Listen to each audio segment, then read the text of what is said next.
Ada beberapa orang yang mengatakan kalau seorang presiden menunjuk anak atau keluarganya untuk jabatan politik tertentu, baru itu dinasti. Oke.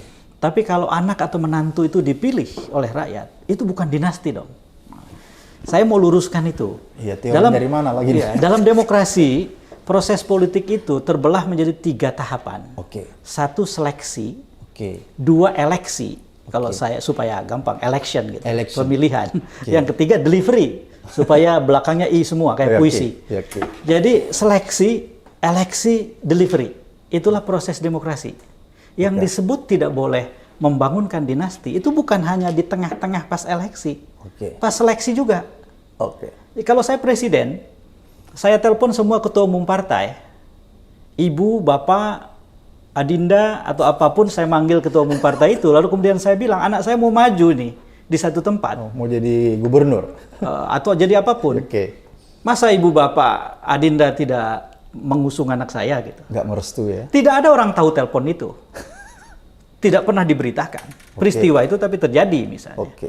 Maka itu bagian dari upaya membangun dinasti.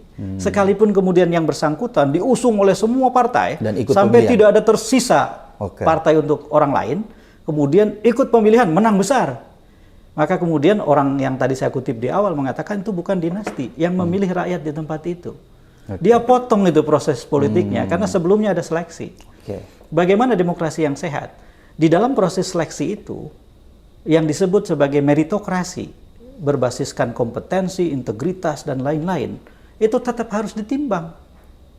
Jadi, ketika kemudian itu tidak ditimbang, dan saya dengan kekuasaan saya, otoritas saya, memaksakan keluarga saya untuk lolos seleksi, dan menghancurkan peluang orang lain yang lebih kompeten, yang lebih punya integritas, dan seterusnya, maka sebetulnya saya membangun dinasti.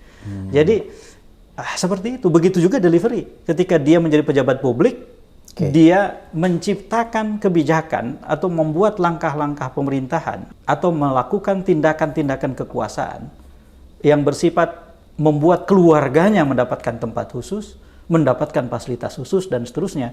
Maka sempurnalah itu siklus dari pengelolaan dan pembangunan dinasti itu. Itulah yang harus kita lawan. Oke. Jadi tidak benar itu kalau ada orang mengatakan bahwa bukan dinasti kalau dipilih rakyat. Oke. Enggak begitu, karena sebelum dipilih ada proses. Apalagi kalau melibatkan MK. Iya. Sampai kemudian MK harus membuat keputusan yang membuat orang-orang yang menurut aturan yang ada tidak memenuhi syarat, tidak eligible. Akhirnya eligible. Dan kebetulan orang itu punya hubungan keluarga dengan pemilik kekuasaan. Itu bagian dari praktek pembentukan dinasti. Oke. Jadi ini yang harus clear, harus terang benderang kita katakan gitu. Ini tidak ada kaitan dengan presiden yang sekarang saja. Siapapun yang melakukan itu harus kita tentang. Oke. Karena itu melanggar salah satu prinsip dasar yang sangat penting dalam demokrasi.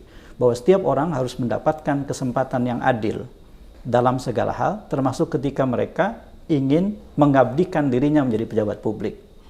Ketika kemudian soal itu tersempitkan karena sebab-sebab yang tadi saya sebut, kita harus lawan.